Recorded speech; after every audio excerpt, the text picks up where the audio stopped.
नमस्कार दोस्तों, AIBCA TV में आपका स्वागत है। और आज का ये जो चर्चा का विषय है, अपॉइंटमेंट एंड पोस्टिंग में के आरक्षण में संवैधानिक प्रावधान। जैसे अपॉइंटमेंट कैसे होता है, पोस्टिंग कैसे होती है, और अपॉइंटमेंट और पोस्टिंग में आरक्षण के क्या-क्या प्राविधान हैं भारतीय संविधान में, और उनको कैसे-कैसे दिया जाता है। इस विषय पर विस्तार से चर्चा करने के लिए आज हमारे बीच में उपस्थित हैं परम आदरणीय, परम सम्मानित राजेंद्र साहू जी, जो सुप्रीम कोर्ट नई दिल्ली में सीनियर अधिवक्ता हैं, और आपको बताएंगे कि अपॉइंटमेंट और पोस्टिंग में जो आरक्षण के प्रावधान किए हैं भारतीय संविधान में, वो क्या हैं, उन्हें किस प्रकार दिया जाता है, और किस किस प्रकार से हमारे हक और अधिकार को ख़त्म करके अपॉइंटमेंट एंड पोस्टिंग में जो है उनको ठीक तरह से लागू नहीं किया जा रहा है। इस विषय पर विस्तार से चर्चा करने के लिए हमारे बीच में उपस्थित हैं आदरणीय राजेंद्र साहू सर। मैं निवेदन करना चाहता हूँ आदरणीय राजेंद्र साहू सर से कि इस विषय पर जो है विस्तार से हमारे दर्शकों को बताइए, अपॉइंटमेंट और पोस्टिंग में जो आरक्षण की व्यवस्था है और उसके क्या-क्या संवैधानिक प्रावधान हैं, और उन्हें किस प्रकार से अभी मिलने में कौन-कौन सी कठिनाइयाँ आ रही हैं, इस पर आप हमारे दर्शकों को बताइए sir. Thank you sir. Thank you doctor Kashyap आज के सेशन के लिए। और आपने जो मुद्दा आज रखा है, किस तरह से संवैधानिक प्रावधान है हमारे अपॉइंटमेंट और पोस्टिंग में, जी, इस बात को रखने से पहले मैं चाहूँगा कुछ हिस्टोरिकल बैकग्राउंड बताएं जी, जो हमारे वासियों के साथ साथ खास करके बहुजन समाज के लोगों को ये बात जानना बहुत जरूरी है जी, कि हमारा इतिहास में क्या हिसाब किताब था और अब क्यों इस तरह की व्यवधान हमारे सामने आ रहे हैं। जी,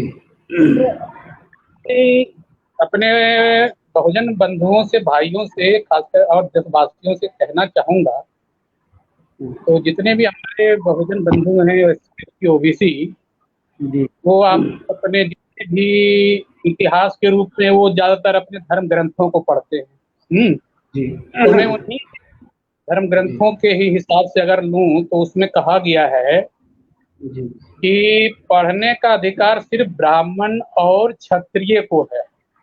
जी, जी सर। तो हमारे बंधुओं को, बहुजन भाइयों को, SC ST OB को समझ लेना चाहिए कि हमारे धर्म ग्रंथ के हिसाब से, हिंदू धर्म के हिसाब से जो सनातन है, वैदिक धर्म है, उसमें कहता है कि पढ़ने का अधिकार सिर्फ जो है ब्राह्मण और क्षत्रिय को है। जी, और गुरुकुल हुआ करता था जिसमें कि आप कई चीजें पढ़े हैं कि एकलव्य को वहां पढ़ने नहीं दिया गया है ना। जी, जी इसका सर। मतलब है कि वो हमें पढ़ने का अधिकार नहीं था। जी, तो आप सोच सकते हैं कि कंपटीशन हमारे लिए कितना टफ है, जब हम पढ़ ही नहीं सके थे, हमें पढ़ने जी, नहीं जी, दिया जाता था।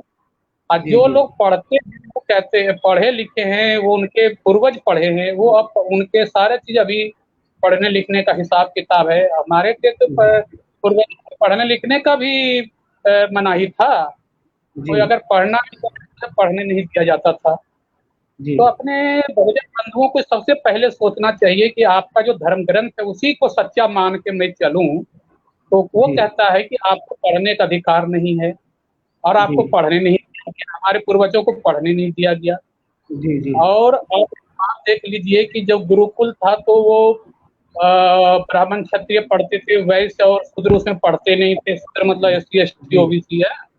जी, जी, अच्छा, जी, जब मुगलों का शासन आया तो उसमें कई लोग धर्म परिवर्तन कर लिए, जो बेचारे परेशान थे, उनको जी, पढ़ने नहीं दिया जाता था, उनको जी, जीवन जो है अछूत जिंदगी थी उसकी, उसको बहुत तरह के धर्म की प्रताड़ना थी, पाखंड था। इसकी वजह से उसने अपना धर्म परिवर्तन किया, चाहे इच्छा से किया या जबरदस्ती किया, उसी से किया। जी, जी, जी, अब देखिए कि इस्लाम धर्म में आपको ब्राह्मण और राजपूत जाति नहीं मिलेगा, और उसमें आपको सारे जातियां मिलेंगी। आपको नाई मिल जाएंगे, धोबी मिल जाएंगे, बढ़ई मिल जाएंगे, तेली मिल जाएंगे, लोहार मिल जाएंगे। तो ऐसा क्या बात है कि जो सिख है या आपका मुस्लिम है यहाँ या क्रिश्चियनी है, उसमें जो है शूद्रों की जातियां तो हिंदू में भी वही है जो उसमें है, लेकिन जी जी उनमें ब्राह्मण और राजपूत क्यों नहीं है। तो ये जी हमारे एससी को जानने की जरूरत है कि इसका मतलब कि ये लोग तो ब्राह्मण और राजपूत तो मुसलमान नहीं बने, आप ही बने हैं। जी जी तो ये लोग, और फिर अगर आपको फिर गुरुकुल में पढ़ने का अधिकार क्यों नहीं था, जी है? जो जी धर्म आपको पढ़ने का अधिकार नहीं देता है वो धर्म कैसा। जो जी धर्म आपको नीच कहता है, शूद्र कहता है, अछूत कहता है, तो आप एक जी बताइए कि अगर कोई आदमी आपको एक गाली दे तो आप क्या कहोगे उसके साथ। जी तो कोई धर्म में या कोई किताब आपको गाली दे, आपको नीच कहे, आपको शूद्र कहे, आपको अछूत करे, तो फिर वो धर्म आपका धर्म कैसे होगा, पहले ये सोचना है आपको, पहले जी जी हमारे जी जी बंधुओं को सोचना पड़ेगा। तो अब इन्हीं सब बात को देखिए कि अंग्रेजों ये मुगलों के टाइम में मुसलमानों के लिए मदरसा खुल गया। उसके धर्म बना तो उसके लिए भी जो है गुरुद्वारों ने उसके लिए स्कूल खोल दिए, और इनके तो गुरुकुल तो था ही हिंदुओं के लिए। अब जी जितने भी शूद्र है जो रहे S C S T OBC, उनका तो कोई हिसाब किताब नहीं था, वो इधर भी नहीं थे जी उधर भी नहीं थे, कहीं जी भी नहीं थे जी वो। अंग्रेज आया तो अंग्रेजों को भी अपने जी हिसाब से यहाँ अपने स्कूल कॉलेज बनाए अपने लोगों के लिए। जी जी अब उनसे हमारे महापुरुष, उस समय आपके ज्योति बाबा फूले हुए थे, जी आपको 1827 में उनका जन्म हुआ। जी फिर वो बहुत सारी मतलब कि परेशानी देखे कि हमें पढ़ने लिखने नहीं दिया जाता है, वो भी जी किसी तरह से स्कूल से ही पढ़े लिखे। जी फिर उन्होंने अंग्रेजों से बात की कि हमारे लोगों को पढ़ने लिखने का कोई प्रबंध नहीं है, जी और आप अपने लिए व्यवस्था कर लिए हैं। हिंदुओं जी के लिए अपने गुरुकुल है, मुसलमानों के मदरसे हैं, सिखों के गुरुद्वारा स्कूल हैं, तो जी हमारे ओबीसी एससी एसटी जो शूद्र लोग हैं उनके लिए आप क्या व्यवस्था देते हैं। जी जी जी तो उनके कहने पर 1848 में पूरे भारत में जितने जिला है सब में एक जिला स्कूल खोला उन्होंने। जी हर जगह जिला स्कूल खोला और उसमें कहा इसमें सबको पढ़ने का अधिकार होगा, सबको समान अधिकार होगा, और जी साथ में जो सरकारी स्कूल से पढ़ के निकलेगा उसी को हम नौकरी में रखेंगे। जी अब उसके बाद आप देखिए जब ये अनाउंसमेंट हुआ और ये चालू हुआ तो जी उसके अगले दिन सारे स्कूल बंद हो गया, और जी गुरुकुल वाला सारा मास्टर जो है अंग्रेजों के स्कूल में शिफ्ट हो गया। अब देखिए खेला, जब गुरुकुल सब कुछ था ही, वो अपने जी लोगों के लिए बना ही रखे था, तो फिर जी अंग्रेजों के स्कूल में उनकी क्या जरूरत थी। जी तो अंग्रेजों ने भी सुविधा दी S C S T OBC को कि सब कोई पढ़ेगा और वही जो हमारे स्कूल से पढ़ेंगे उसी को हम नौकरी देंगे। बस जी सारे गुरुकुल वाले उठ करके यहाँ आ गए रातों रात, और अपने जी गुरुकुल वो बंद कर दिए। जी जी इस तरह से आपको पढ़ने का जो है अंग्रेजों ने दिया, अधिकार दिया, आपकी व्यवस्था की, और वो जी अंग्रेज आपके मक्कार नहीं कहलाएंगे तो क्या कहलाएंगे, आपके दुश्मन। जी और आपके लोग उनके खिलाफ आम लोग हैं।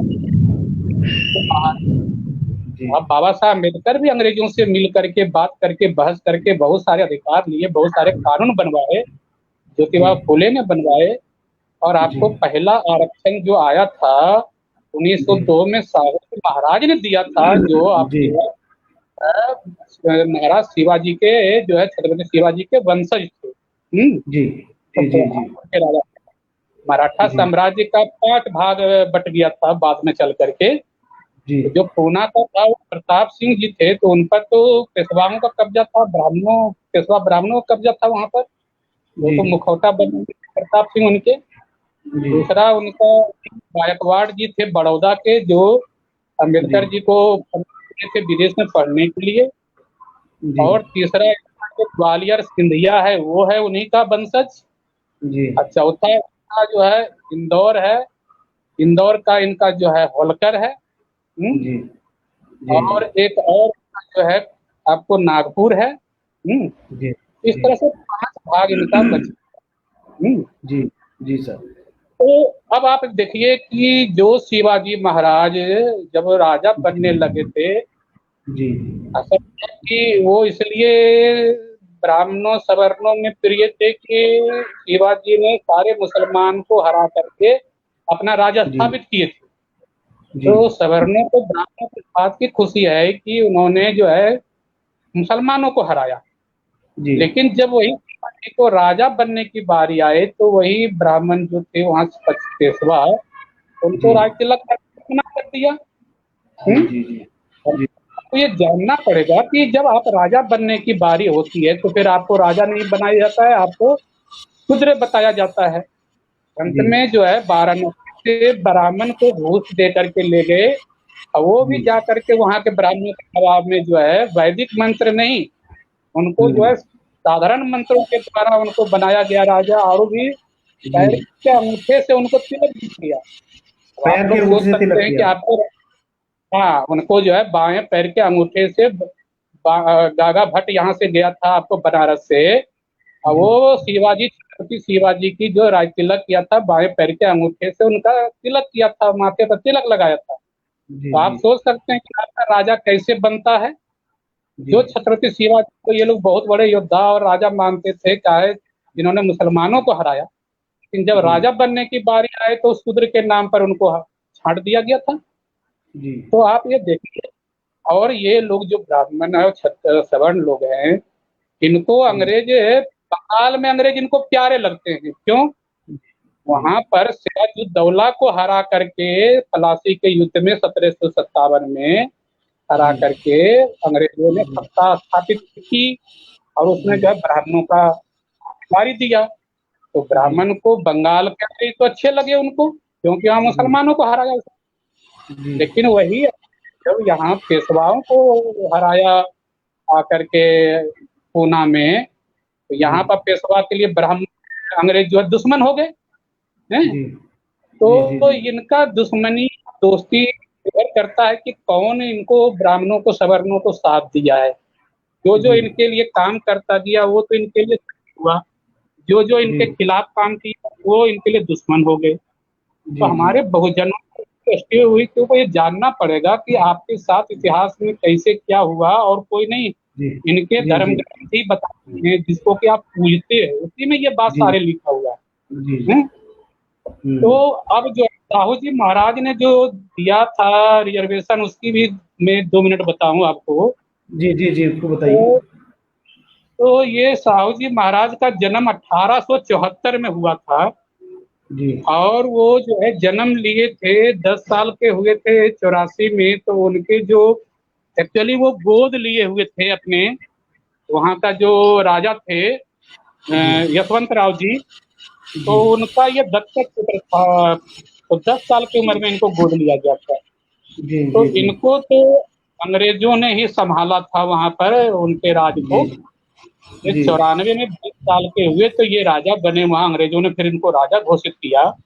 जी और इन्होंने जब वहीं, इनका भी राज तिलक में वही परेशानी हुई थी जो छत्रपति शिवाजी के महाराज के साथ हुआ था। जी इनको भी राज तिलक ब्राह्मणों ने बहुत आनाकानी किया, फिर अपने आप राजा बने ये, अंग्रेजों के जी द्वारा इनको राजा बनाया।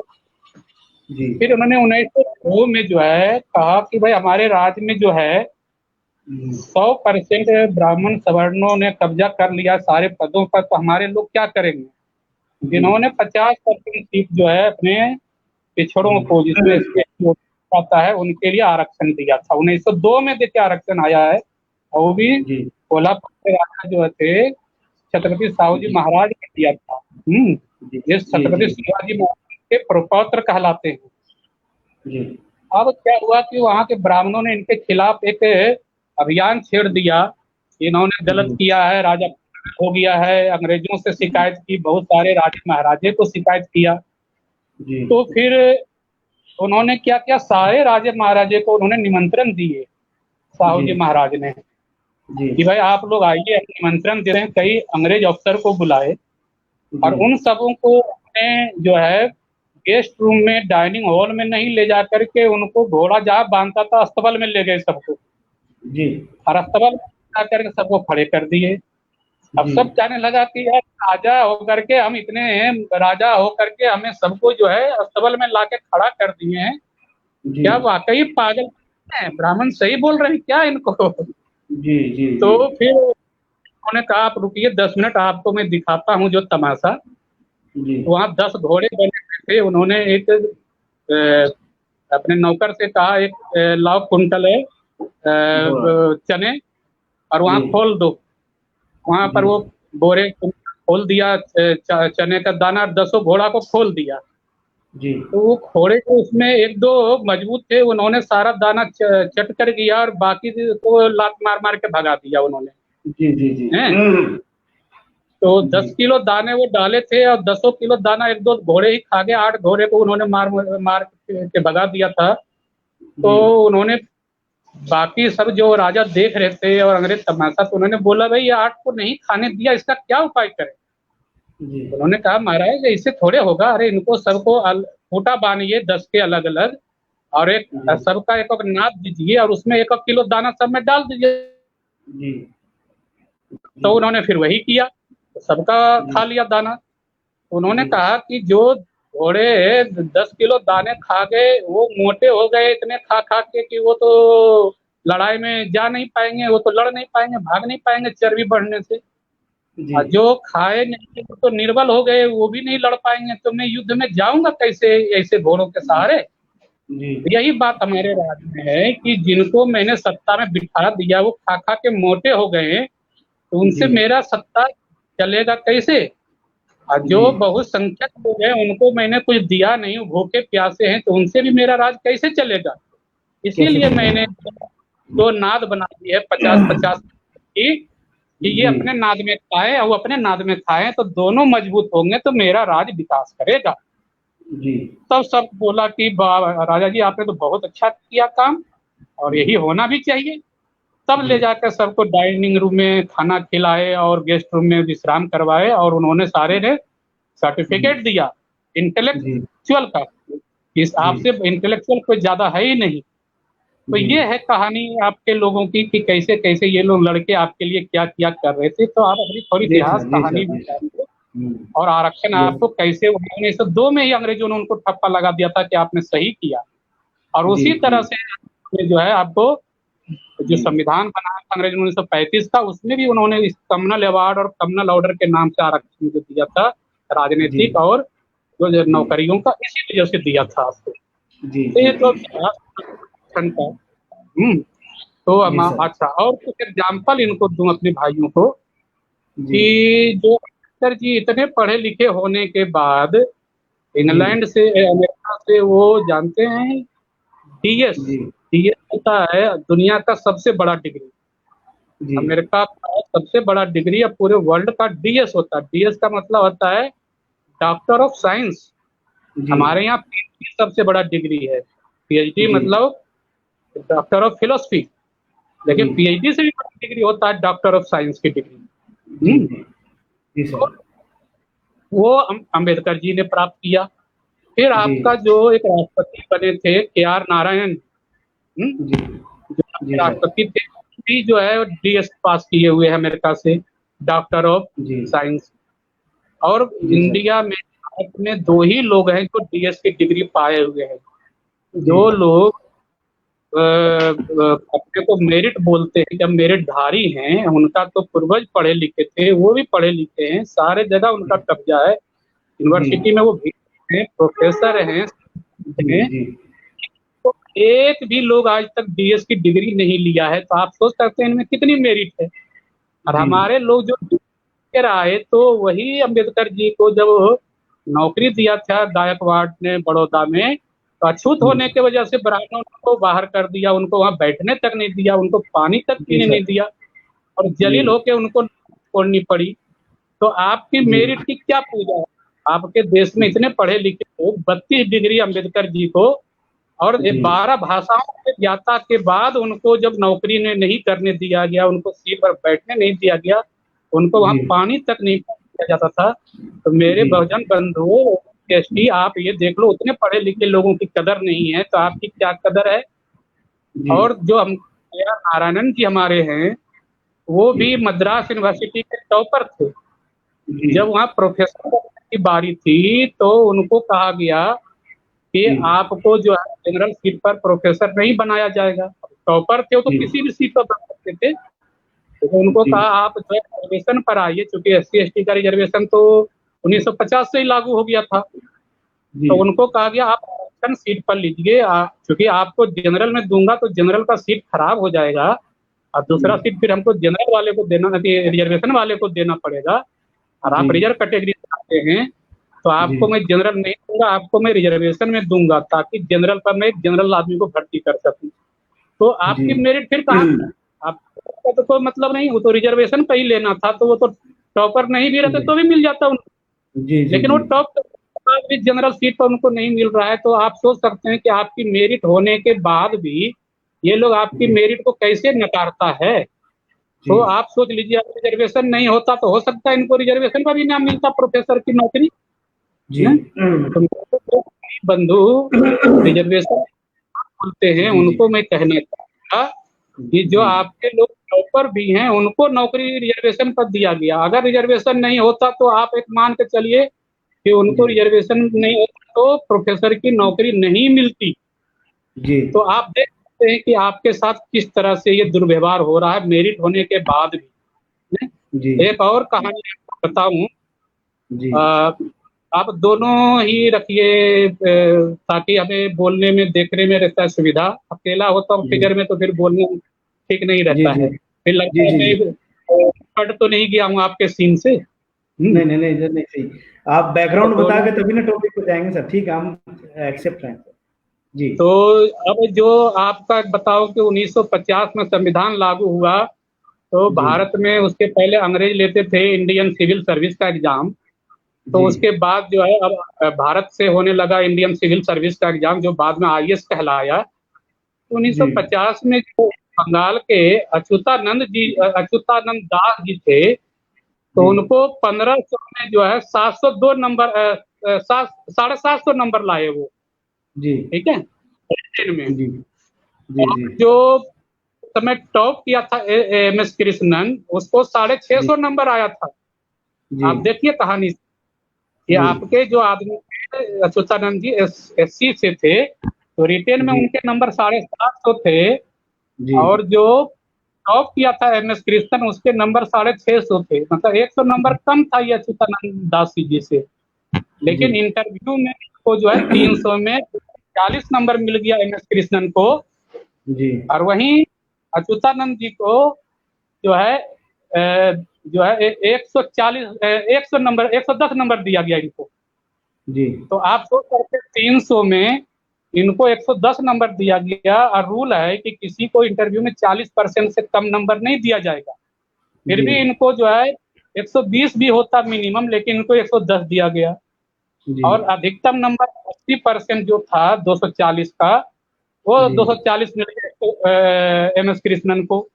तो वो 100 जी नंबर से पीछे था रिटेन में, और जी इंटरव्यू में 100, वो 30 नंबर से ज्यादा हो गया, 130 जी नंबर से ज्यादा हो गया इंटरव्यू में। तो इस वजह से वो टॉप कर गया। और जी अच्युतानंद जी जो टॉप करते उनका पोजीशन सीधे 46वां हो गया। जी और नहीं, अच्युतानंद जी टॉप होते और एम एस कृष्णन 46वां पोजीशन पर आता, लास्ट कैंडिडेट। एक जी और है इसमें, एक अनिरुद्ध दास गुप्ता जी थे, उनके तो लिखित में 450 नंबर थे, और जी उनको इंटरव्यू में तो 50 नंबर है, जो कि उनको 240 से ज्यादा नंबर नहीं मिलना था जी रूल के हिसाब से, 80% ज्यादा, फिर भी उसको 250 नंबर मिल गया इंटरव्यू में, 80% से ज्यादा। और वो जी व्यक्ति उसके बाद भी नहीं आ रहा है टोटल में, फिर भी वो 26वां पोजीशन पर उसको सिलेक्शन हुआ था। तो जी आप जी रिजल्ट निकालिए उसका आईएएस में कैसे सिलेक्शन हुआ था पहले ही आईएएस के एग्जाम में। तो ये गड़बड़ी जी आपके लोगों को हुआ है कि ये इंटरव्यू किस लिए बनाए गए हैं, कि अगर आप जी मेरिट है रिटर्न है और आप रिटर्न में आ जाएंगे, तो फिर जी आपको इंटरव्यू के बात करके आपको बाहर जी किया जाएगा। जी और जी दो चार एग्जाम्पल, ऑल इंडिया एम्स जो हमारे यहाँ है, जी यहाँ पर हमारे अपने साथी जो शेड्यूल कास्ट के आए थे, जी तो वो यहाँ पर उनके पढ़े हुए नोट उनके कई सवर्ण साथी पढ़ पढ़ के फर्स्ट डिवीजन पास कर गए, जी लेकिन उसको फेल किया जाता था उसी नोट्स पे। और एक जी नहीं दो नहीं तीसरी बार तो उन्होंने हाई कोर्ट किया बेचारा कि भाई मेरा बार बार क्यों फेल किया जाता है। तो जी हाई कोर्ट ने दूसरे जगह उसकी कॉपी चेक करवाई तो फर्स्ट डिवीजन से पास कर गए।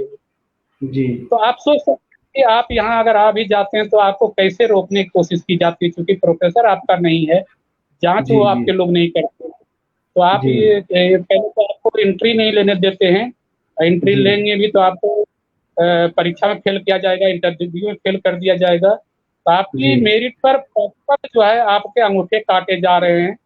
एकलव्य जी को द्रोणाचार्य ने पढ़ाया नहीं, लिखाया नहीं, फिर भी टॉप कर गया, तो उसके अंगूठे काट लिए गुरु दक्षिणा के नाम पे। जी और जी आप जी ही हाथ पढ़ भी रहे, लिख भी रहे, तो इंटरव्यू के नाम पर, फिर कभी आपके जो है परीक्षा के नाम पर आपका जो है नंबर कम देगा, आप क्या कर लोगे? तो जी ये जी अंगूठा आपके, तो हमारे लोग, आप थोड़ा सा समझिए इस बात को कि कैसे रोका जाता है आपको, क्योंकि आप जी लोग पढ़ नहीं रहे हैं, आप आ रहे हैं और नहीं आ रहे हैं उसी जगह पे, तो इसलिए समझ में नहीं आ रहा है। क्योंकि जी स्कूल कॉलेज अभी तक तो प्रॉब्लम नहीं हुआ, एडमिशन सबको मिल जाता है।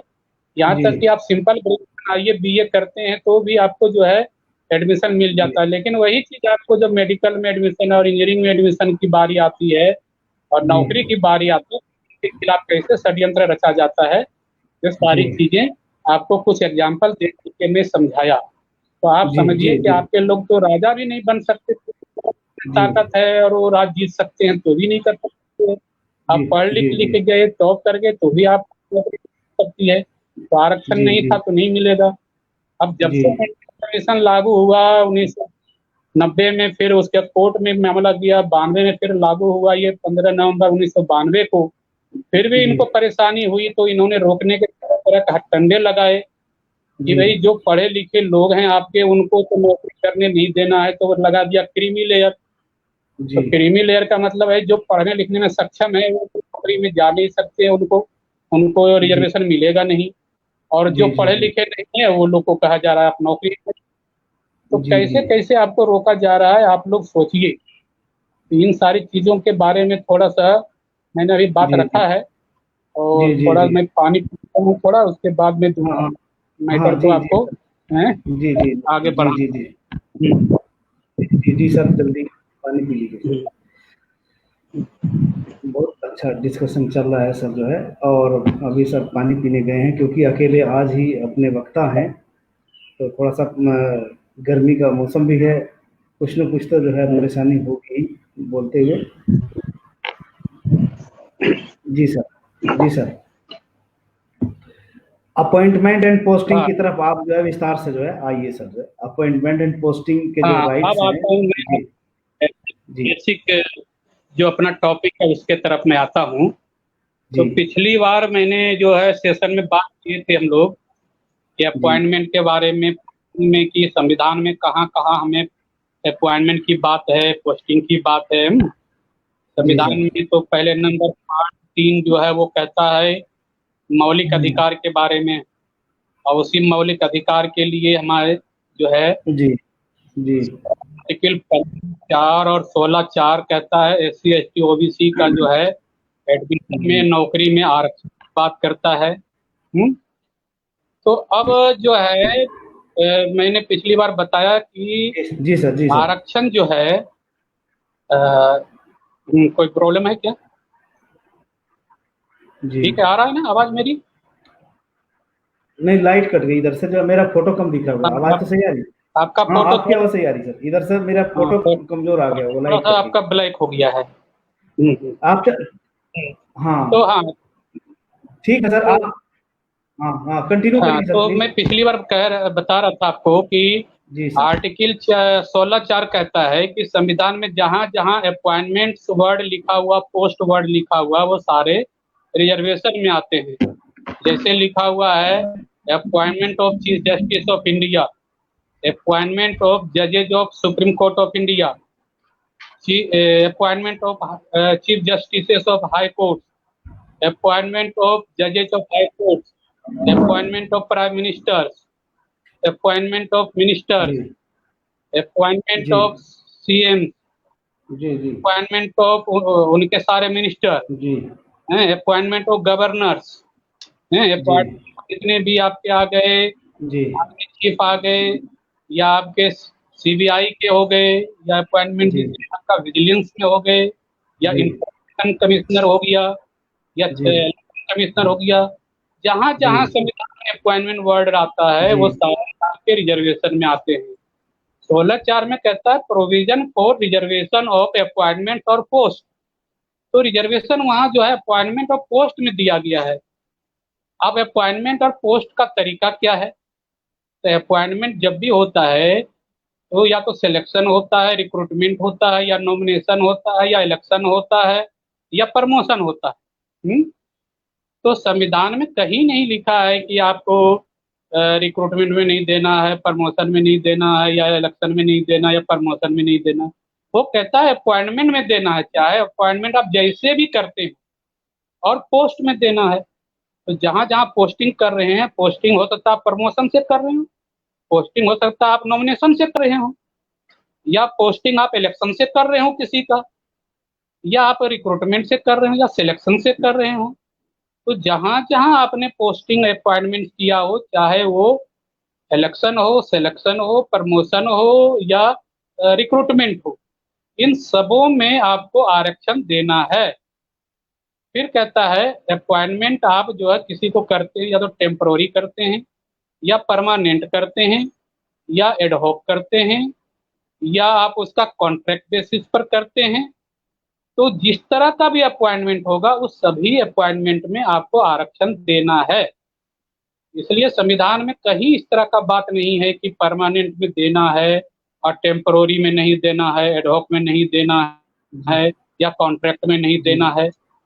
तो सारी जगह आपको आरक्षण देना है, चाहे वो किसी भी मेथड या टेक्निक से अपॉइंटमेंट हो, या किसी भी नेचर का अपॉइंटमेंट पोस्टिंग हो, आपको रिजर्वेशन हर जगह देना है। तो ये आपका जो है कहता है। लेकिन ये जो है आपको एक कहता है कि मैं तो टेम्पररी कर रहा हूँ, पर कॉन्ट्रैक्ट कर रहा हूँ, उसमें नहीं हो सकता।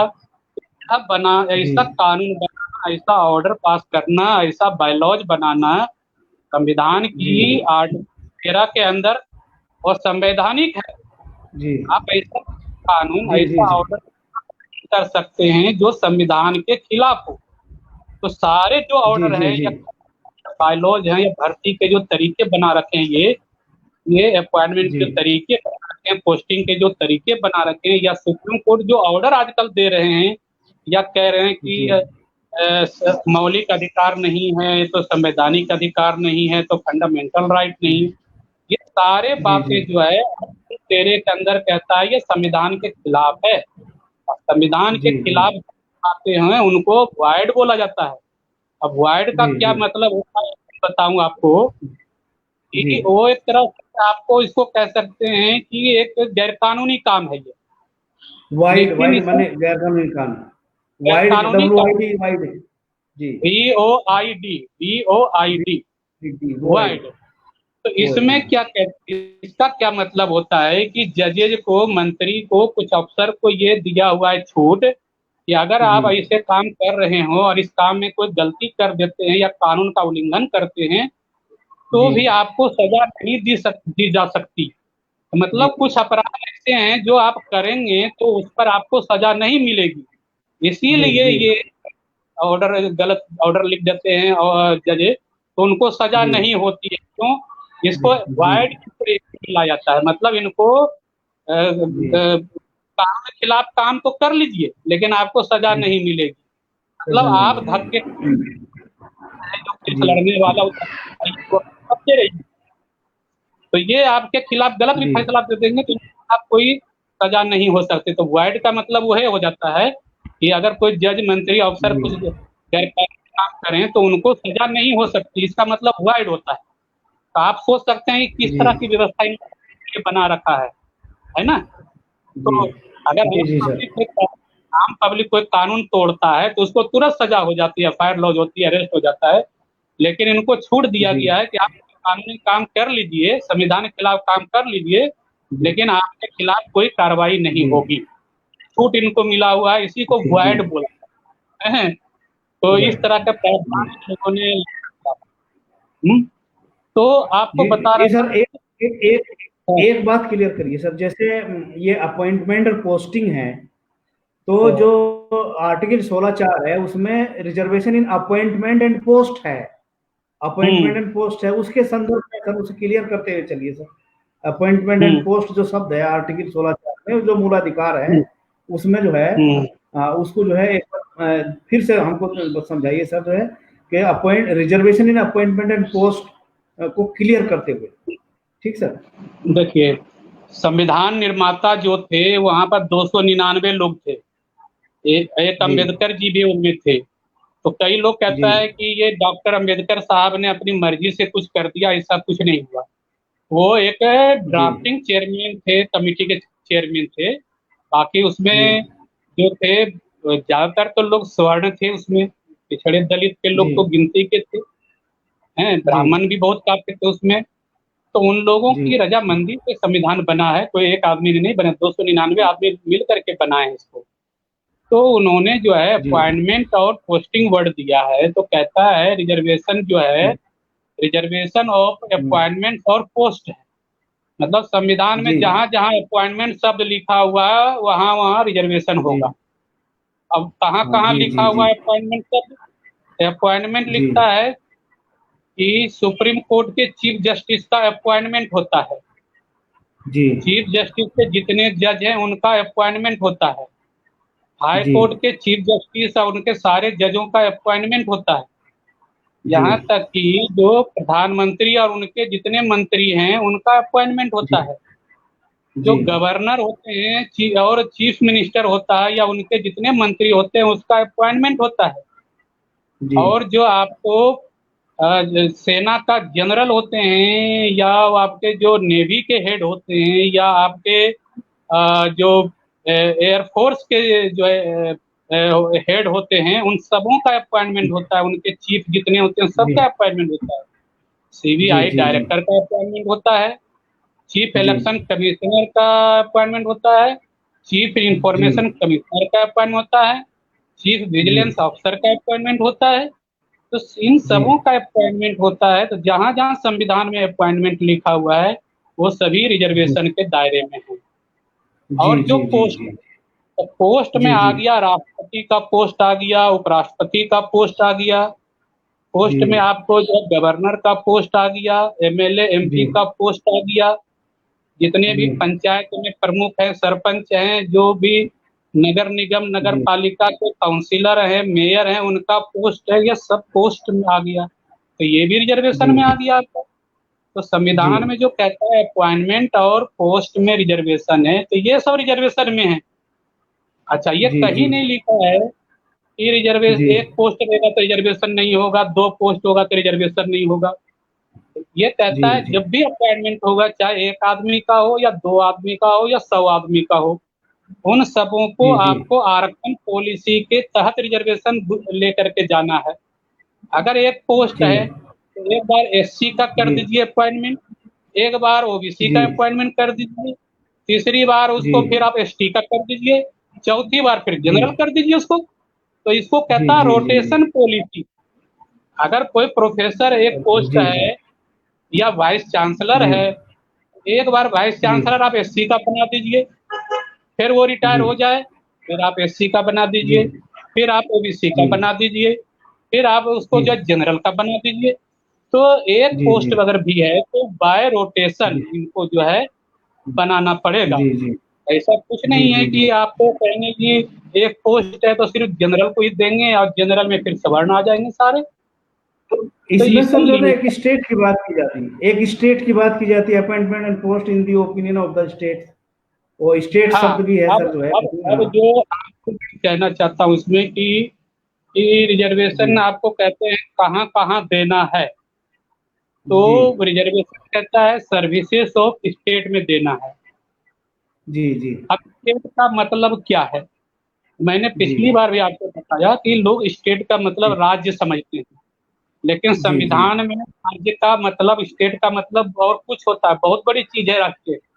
जी स्टेट का मतलब होता है शासन करना, व्यवस्था। जी शासन व्यवस्था चाहे तो देश का हो या राज्य का हो या जी पंचायत का हो या शासन जी व्यवस्था किसी ऑफिस का हो, हर जी कोई स्टेट है अपने आप में। तो जी जी स्टेट का डिफिनेशन आपको जो है आर्टिकल 12 में मिला है, दिया हुआ है।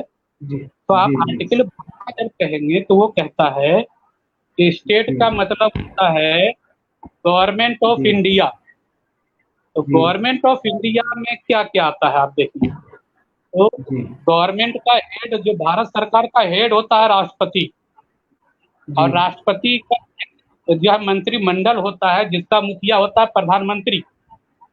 जी ठीक है। तो राष्ट्रपति जी जी जो जी है, जो कोई भी ऑर्डर पास होता है सरकार का, वो तब तक जी लागू नहीं होगा जब तक राष्ट्रपति जी का साइन नहीं होगा उसके ऊपर। जी तो जी कोई भी ऑर्डर होगा, ऑर्डिनेंस होगा या कोई कानून पास होगा तो राष्ट्रपति जी का साइन होना जरूरी है उस पर। जी जी तो भारत सरकार जो चलती है, राष्ट्रपति के नाम से यहाँ शासन होता है। और राष्ट्रपति जी के अंदर जो है प्रधानमंत्री होता है और उसके बहुत सारे मंत्री होते हैं। ये सब जी मंत्री जो है उनको डिसीजन लेते हैं, एडवाइस देते जी हैं।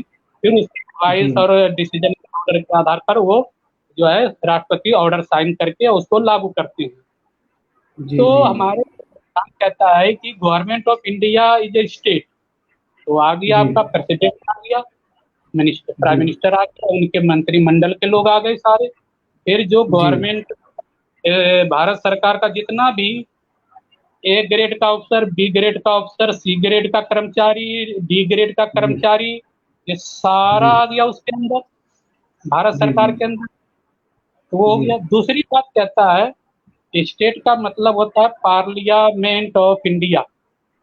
जी पार्लियामेंट के कितने भाग होते हैं? तो एक जी भाग होता है लोकसभा, जी पार्लियामेंट का दूसरा भाग जो है राज्यसभा है, जी और तीसरा भाग कहा जाता है राष्ट्रपति। जी क्योंकि जब लोकसभा राज्यसभा कोई कानून पास करता है, वो जी तब तक लागू नहीं होता है जब तक राष्ट्रपति जी उस पर साइन नहीं करेंगे, दस्तखत नहीं करेंगे। जी तो इसलिए जो है ये तीनों मिल करके हमारा संसद बनता है। तो जी संसद में क्या होगा?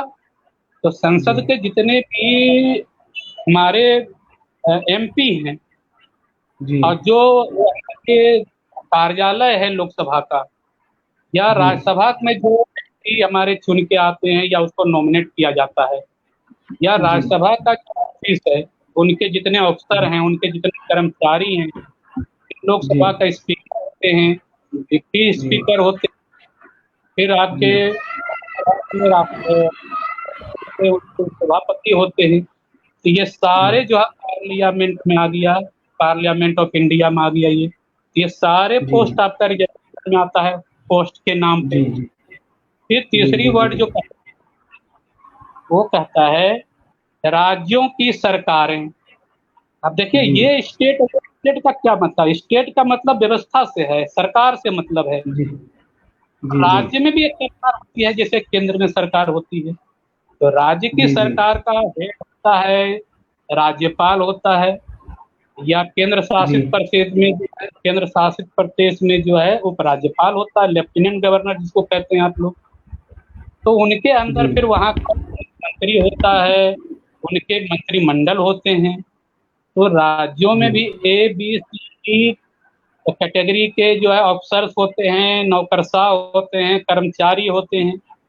वो जी सारे लोग जो है आगे आपको स्टेट गवर्नमेंट के अंदर आगे सारे आरक्षण के अंदर। जी जी फिर चौथी बात कहते हैं लेजिस्लेचर ऑफ स्टेट, जो जी राज्यों के विधानमंडल हैं। तो राज्यों के जी विधानमंडल में क्या क्या आता है?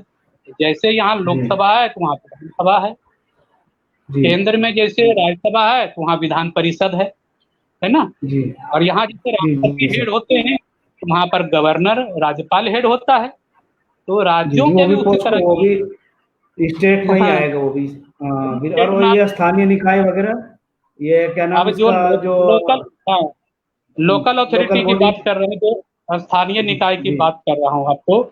यही जी चीज हमें मेन जानने की जरूरत है, जहाँ पर बहुत ज्यादा आजकल अड़चन और आ जी रही है कि जी जो भी पंचायत है, नगर पालिका है या एमसीडी दिल्ली जैसे है आपका जी नगर निगम, तो ये सारे जी में जैसे मेयर होते हैं, काउंसिलर होते हैं, प्रधान होते हैं, सरपंच होते हैं, ये जी सारे आपको जो लोकल अथॉरिटी में आ गए आपके स्टेट के अंदर। जी तो वो भी जी रिजर्वेशन में आ गया वो सारे पोस्ट। एक और जी चीज आती है जो कहता है अदर अथॉरिटीज, अन्य प्राधिकरण। जी अब जी ये बात बहुत मार की चीज है। कहता है जी कि भारत के कानून के अंतर्गत कोई भी संगठन या संस्थान अगर रजिस्टर्ड है तो जी वह चीज जो है आएगा आपको स्टेट के अंदर, राज्य के अंदर माना जाएगा। अब जितना भी जी प्राइवेट है वो रजिस्टर्ड है, जितना जी सब प्राइवेट हो रजिस्टर्ड है। जितना भी जी प्राइवेट यूनिवर्सिटी जो भी है वो रजिस्टर्ड है। यहाँ जी तक कि जो धार्मिक संस्थाएं हैं वो रजिस्टर्ड है। जो भी जी धर्मार्थ संस्थाएं, केवल संस्थाएं हैं वो रजिस्टर्ड है। पॉलिटिकल जी पार्टियां हैं वो सारे एनजीओ रजिस्टर्ड है। तो राज्य के जी डिफिनीशन में ये भी आते हैं। और जी प्राइवेट जी जी स्कूल, कॉलेज, धर्म स्थानों में रिजर्वेशन होना चाहिए कानून के मुताबिक, संविधान के मुताबिक। अब ये जी जो मंदिर रजिस्टर्ड मंदिरों के पुजारी बनते हैं वो भी आरक्षण के दायरे में आता है। हमारे जी पॉलिटिकल पार्टियों में रिजर्वेशन के दायरे में आता है। उनके जितने भी अध्यक्ष महासचिव बनते हैं वो भी रिजर्वेशन के दायरे में आता है। एनजीओ जी सारे जी आते जी हैं। जी तो जी जी आपको ये सारे कॉलेज आगे प्राइवेट में, प्राइवेट कंपनियां सारे आ जाती हैं इसके अंदर। वो भी कंपनी एक्ट के अंदर जी रिजर्वेशन रजिस्टर्ड है। तो सारे जी प्राइवेट कंपनी के दायरे में आते हैं। इनको जी जमीन दी जी जाती है मीटर के ऊपर। फिर इनको जी बहुत सारे टैक्स माफी दी जाती है, स्पेशल जोन बना के दिया जाता है। तो ये सब जी सुविधाएं जो देती है, कई बार टैक्स माफी देती है। तो दे रहे हो जो जी प्राइवेट है, सरकारी सुविधाएं क्यों मिल रही है? इसीलिए जी नहीं कि जी वो जी है और उसको आरक्षण, संविधान को मानना पड़ेगा उसको, और उसको भी आरक्षण लागू करना पड़ेगा। जी हमारे शासन में जो बैठे हुए लोग हैं और जो मंत्री हैं, जो बड़े बड़े जी नौकरशाह हैं, जज जी बैठे हुए हैं, और कंपनियों के जो मालिक जी हैं, उनके जो बड़े बड़े अफसर हैं, वो सब यही सवर्ण लोग हैं। और वो उनका एक ही मकसद है कि जी जी आरक्षण कानून को खत्म करना। तो वो लोग कानून का गलत जी जी करके हमारे लोगों को बता देते हैं कि ये नहीं होगा, वो नहीं होगा। हमारे लोग पढ़े जी लिखे कम हैं, जानकार कम हैं, कई एडवोकेट को भी जी पता नहीं इस तरह की बातें हैं। तो ये बातें हमारे जी लोगों को जी तक पहुंचा, उनको जागरूक करना है, जी उनको शिक्षित करना है कि कानून बने हुए हैं, संविधान बने हुए हैं। हमारे लोग संविधान में विश्वास करते हैं, कोर्ट में विश्वास करते हैं, जी और जी जो जी बोल जी देते हैं उन विश्वास कर लेते हैं। लेकिन ये लोग जी गलत जी बोल रहे हैं कि रहे हैं, जब इनको कानून जी का पता नहीं है, उसको मिलान नहीं कर जी पाते हैं कि ये सही सही गलत बोल रहे हैं। तो एक जी तरफ हमें अपने लोगों को कानून बताना है, जिससे वो जी सही सही जजमेंट के बारे में जान सकें, और वो हमारे जी संविधान के खिलाफ उसके साथ हैं, उसके फेवर में है, वो सब जी मिला कर निर्णय ले सकें। तो ये जी काम हम लोगों को करना चाहिए अपने लोगों तक जानकारी पहुंचाने की। हाँ, कुछ पूछ सर रहे हैं एक आप? सवाल एक हाँ एक सवाल पूछ रहा हूँ सर। अभी जो है कुछ दिन पहले जो है बहुत सारे सचिवों की नियुक्ति बिना आईएएस पास किए बाहर से प्राइवेट हाँ, कंपनियों के लोगों के किया। तो और हम्म। उसी तरह से ये प्रक्रिया जारी है। ये तो एक तरह से आरक्षण को खत्म करने का या उस पर आरक्षण नहीं देने का कुछ इस तरह का प्रावधान लग रहा है। ये कौन से नियम के तहत ऐसा करते हैं सर? बिना देखिए, एग्जाम पास किए, बिना किसी का किए तो सचिव स्तर के लोगों की नियुक्ति कर दिया शासन में। जी हम्म, देखिए संविधान कहता है अपॉइंटमेंट कैसे करेंगे, इससे जी हमें कोई मतलब नहीं। अपॉइंटमेंट जी आप चाहे सिलेक्शन से कर लीजिए, नॉमिनेशन से कर लीजिए, या जी आप उसका इलेक्शन कर लीजिए, या उसका रिक्रूटमेंट करिए, या जी नॉमिनेशन करिए। ये पांच जी चीज होता है: selection, recruitment, promotion, election, nomination. जी आप पांच में से किसी तरीके से करिए, लेकिन अगर वो जी अपॉइंटमेंट कर रहे हैं तो आरक्षण लागू जी होगा। सीधी सी बात है। जो 9 जी लोगों का उप जी सचिव में हुआ है अपॉइंटमेंट, जी उसमें जी से आप अगर कहें तो सीधे सीधी 50% आरक्षण का ये कोटा होना चाहिए था। चाहे आप जैसे जी करते अपॉइंटमेंट, उससे कोई मतलब नहीं। इसमें से जी आपको 4-5 सीट जो है आरक्षण का होना चाहिए था। संविधान ये जी कहता है। अब ये जी आरक्षण के खिलाफ काम किया है, तो ये अपॉइंटमेंट है जो संविधान के जी नजर में ये असंवैधानिक है। और जी असंवैधानिक है तो ऐसी गैरकानूनी काम है जिसकी सजा इसको नहीं मिल रही है। बात यही है। जी जी इसकी सजा मिले तो सर इसके लिए जनता को क्या करना होगा? तो हाँ, जैसे अब हमारे ऐसा, लोगों को क्या करना? जी तो इसके लिए अब संविधान में ये प्रावधान करना पड़ेगा। जैसे आर्टिकल जी 17 कहता है जी एबोलिशन ऑफ अनटचेबिलिटी, जी वो छुआछूत का जो है जी एबोलिश करना है, इसको खत्म करना है। उसके लिए जी कानून बनाइए, और नहीं मानने वालों के खिलाफ जो है सजा का प्रावधान कीजिए। ये आर्टिकल 17 कहता है। जी तो जी उसी तरह का इसमें एक क्लाउज जोड़ना पड़ेगा। इस जी आरक्षण देने के लिए कानून बनाइए, नहीं मानने वालों को या गलत लागू करने वालों के खिलाफ सजा का प्रावधान किया जाना चाहिए। ऐसा ही कुछ इस आर्टिकल का अमेंडमेंट करके इसमें जोड़ने की जरूरत है। जी जी, बहुत सारे हमने देखा सर, बहुत सारे सोशल मीडिया पे वीडियो भी आ रहे हैं। बहुत सारे पांडे पुजारी, बहुत सारे सवर्ण बिरादरी के ऐसे लोग जो हैं आरक्षण को खत्म करने के लिए, नेस्तनाबूद करने के लिए, बड़े बड़े मंदिरों के पुजारियों को भी मैंने भाषण देते हुए सुना है। तो ये इस तरह का कर रहे हैं, हम इस संविधान को नहीं मानते, हम इस आरक्षण को नहीं मानते। तो ये जो है इस तरह की जो मुहिम चल रही है, तो इसके संबंध में हमारे बहुजन भाइयों को क्या करना होगा सर, उसको भी थोड़ा सा एक्सप्लेन करें। बहुजन भाइयों को समझना पड़ेगा कि हमारी दुश्मन कौन है, जी आखिर वो आरक्षण का विरोध क्यों करते हैं, क्यों? अगर वो आरक्षण नहीं रहेगा तो सारे सीटों पर वो भर जाएंगे। जी हमारे लोग जितने भी पढ़े लिखे हैं उनको तो नौकरी देने से रहे वो, तो वो जी चाहते हैं कि आप लोग पढ़े लिखे हों तो भी आप जो है, अगर आप जी मल्ला हैं तो मछली मारिए, आप तेली जी हैं तो तेल निकालिए, मोची हैं जी तो जूता सिलिए, आप पढ़ लिख करके जी यही काम करिए, आपको नौकरी नहीं करना है। ये जी ब्राह्मणों का सवर्णों का यही कहना है।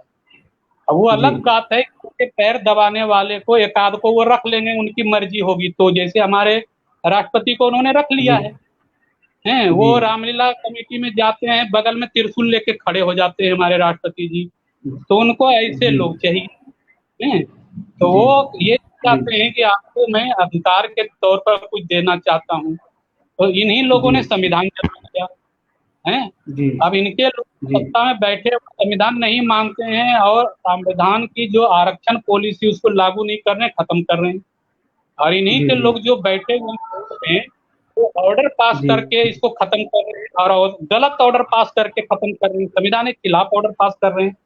तो अगर जी वहां पर ही आपने ऑर्डर रखा है तो जी जिनके जिनके लिए ये व्यवस्था है उनको भी तो बैठाइए उनमें। जी जी तो जी वहाँ जज बने हुए हैं, तो जो आरक्षण के विरोधी हैं उन्हीं के लोग जज बैठे बने हुए हैं, वही लोग जी ऑर्डर जी लिख रहे हैं।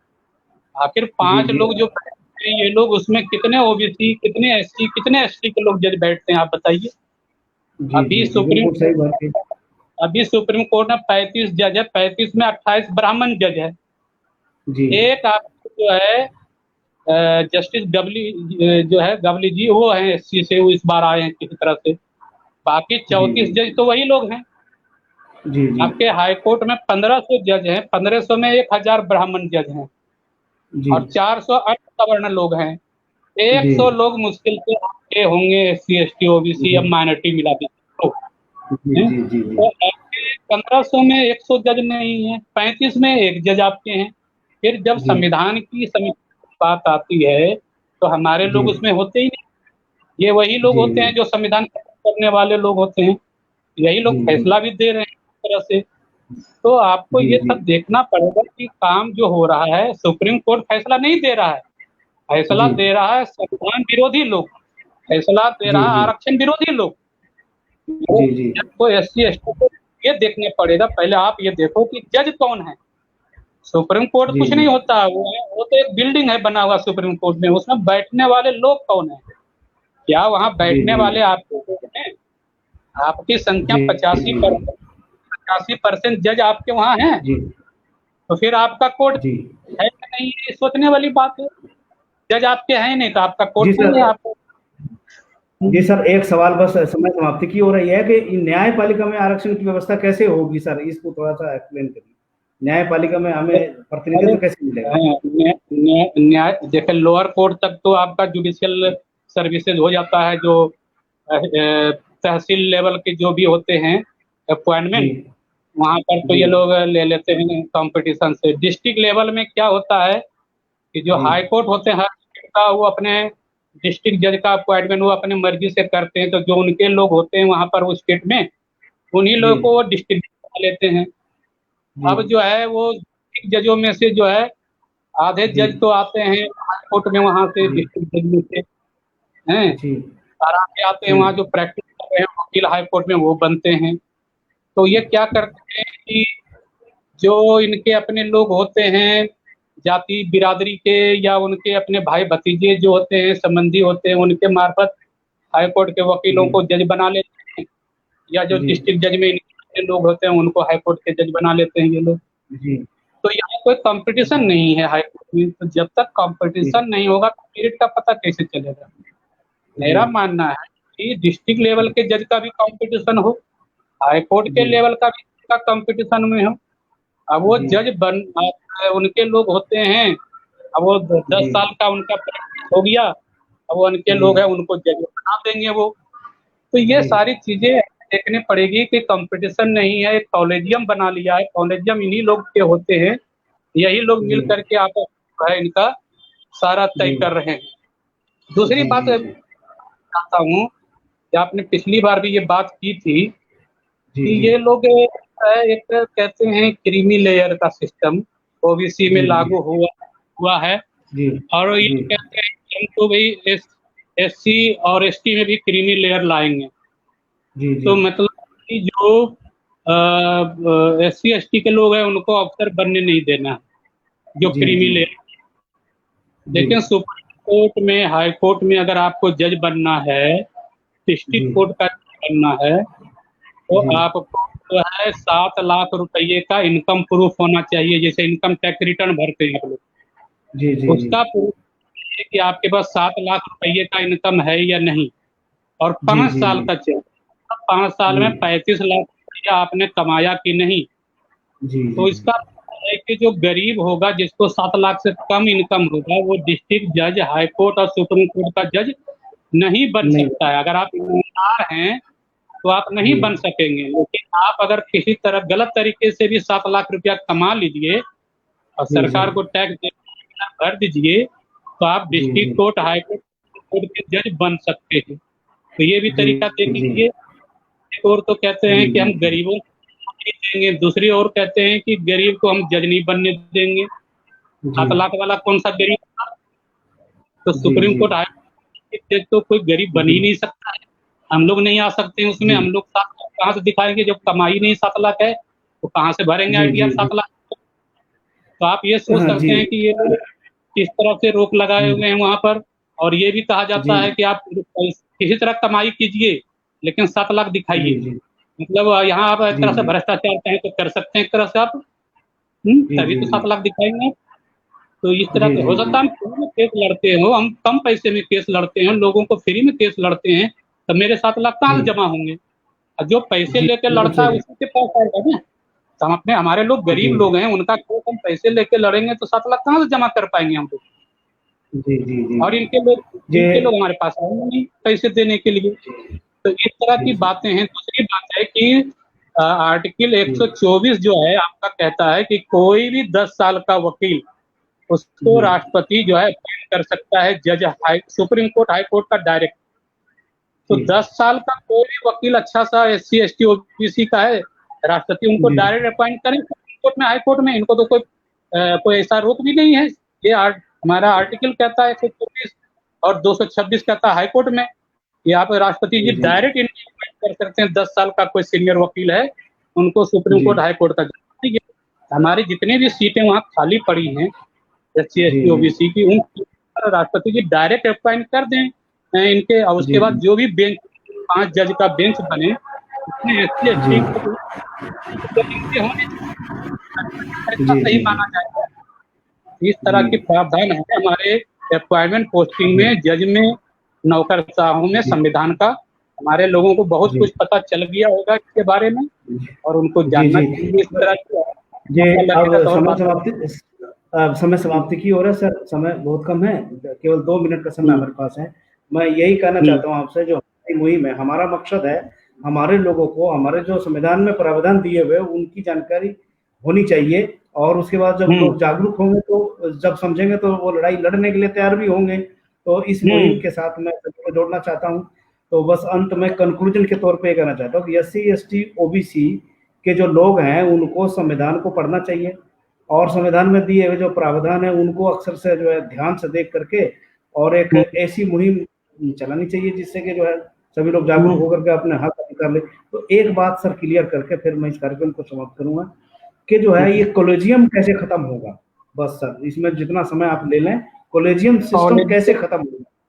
कॉलेजियम खत्म जी। करने का एक ही सिस्टम है कि यहाँ पार्लियामेंट जो है कानून पास करके इसको खत्म कर दे, जैसे SC/ST एक्ट का जो ऑर्डर पास हुआ था, तो कॉलेजियम के लिए जो ऑर्डर पास किया सुप्रीम कोर्ट, इस ऑर्डर के खिलाफ एक संसद में एक बिल पास हो और वो बिल पास करके खत्म करके और फिर अपना जो है नए जो भी अपॉइंटमेंट हुआ है उनको रद्द करके, जब कॉलेजियम में रद्द हो जाएगा उनके अपॉइंटमेंट को चाहे तो ये संविधान में हमारे को जो दिया हुआ है इम्पीचमेंट का प्रोविजन दिया है। अगर गलत तरीके से किसी की बहाली गलत हो गई तो ऑटोमेटिक वो जो है वॉइड है, वो गलत है, उसका तो बहाली ही कानूनी माना जाएगा।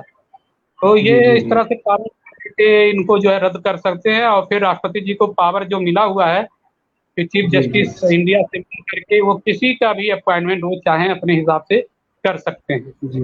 तो सबसे सरल तरीका है SC/ST एक्ट को रिवाइव किया इन्होंने कानून बना करके, वैसे कानून बना के इनको रद्द करके नए सिरे से अपॉइंटमेंट करें। राष्ट्रपति जी को पावर है और खासकर भारत सरकार को बहुत ज्यादा, और उनका बहुमत भी इस समय जी जैसे कही जाती है भाई पिछड़ों के हित की सरकार है, पिछड़ों के काम कर रही है, पिछड़ा वर्ग का हितैषी प्रधानमंत्री पिछड़ा वर्ग का है, तो जो है ये पिछड़े वर्ग के प्रधानमंत्री को इस बात पर तो एक्शन लेना ही चाहिए, क्योंकि पिछड़े वर्ग का हित जो है इस रिजर्वेशन व्यवस्था से जुड़ा हुआ है, तो उनके हक अधिकार को दिलाने के लिए तो PM साहब इस काम को कर ही ना सकते हैं, तो ये करना चाहिए। जी जो PM कहते हैं मैं OBC हूँ, आज समय आ गया आपको OBC साबित करें।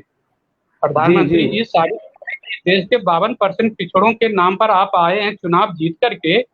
हमारे OBC भाई ध्यान से सुने इस बात को कि आपके नाम पर प्रधानमंत्री जो जीत के आए हैं 52% लोगों के ऊपर आज उन्हीं के अधिकार को खत्म कर दिया गया है, छीन लिया गया है, संविधान खत्म कर दिया उनके अधिकारों का। तो इसलिए सब OBC खड़े होने की जरूरत है। प्रधानमंत्री जी से कहना है कि आप OBC हैं तो साबित करके दिखाइए कि आप OBC हैं या नहीं हैं। तो सभी OBC को निकलना पड़ेगा घर से, और SC/ST की तरह अभी अंतर पर 2-4 करोड़ OBC का घेराव होना चाहिए था करके इस बात को लेकर के।